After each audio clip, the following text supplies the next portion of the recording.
In the dusty edge of the frontier where the wind carried the scent of dry cedar and forgotten dreams, lived a rancher named Caleb Hart, a quiet, stubborn man whose face was deeply carved by sun, storms, and the weight of memories he never spoke of. The folks in Sagebrush Hollow said he was tough as old leather and twice as unsentimental, for Caleb had turned down every woman who ever tried to warm the loneliness in his life. Women from town, widows, travelers, all of them gentle and kind, but to each of them he simply tipped his hat with a polite no thank you, ma'am, and nobody knew whether it was fear, grief, or past betrayal that sealed his heart shut like a rusted gate. He lived for his land, his cattle, his routines, and the emptiness he convinced himself was peace, though some nights he sat on the porch listening to coyotes sing and wondered how long a man could live without someone who cared, whether he lived or died. But everything changed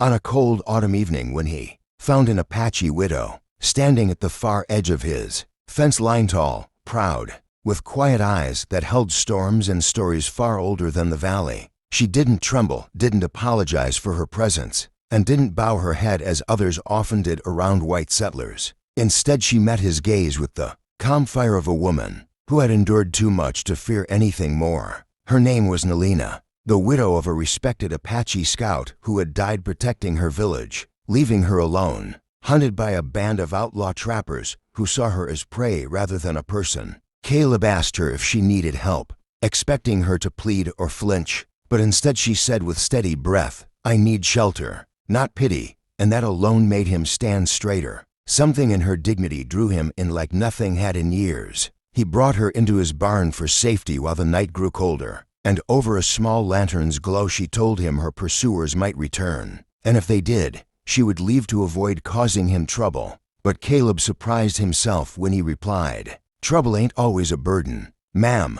The next morning, as golden sun spilled over the land, she prepared to leave, but he stopped her with awkward hesitation, something he rarely showed, and offered her breakfast, then tools to repair her torn moccasin, then finally, without knowing why, invited her to stay a few days until the danger passed. In those days she worked beside him like she had lived on the ranch her whole life, mending fences, hauling water, tending horses, never complaining, never slowing, moving with a quiet strength that he admired more with every hour. She never asked for anything except firewood at night and a safe corner to sleep, yet she gave far more by simply existing in the silence beside him, a silence that felt different from the lonely one he'd known for years. As days stretched into weeks, whispers spread in town that the cold-hearted rancher had finally opened his door to a woman, but Caleb dismissed every rumor, insisting she was only a guest under his protection,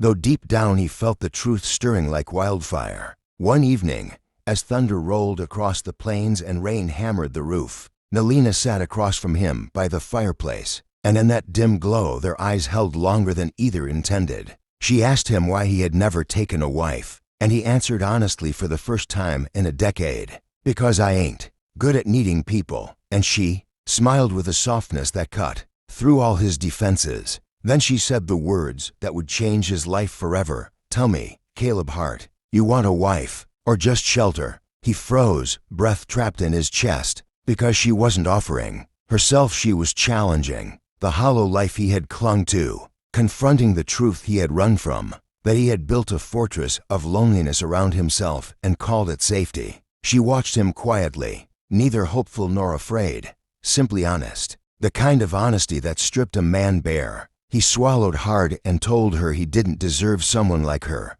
that his past was full of regrets, that he didn't know how to open his heart without breaking something. But Nelina leaned closer and whispered, "A heart that has been silent too long only needs one brave sound to wake it."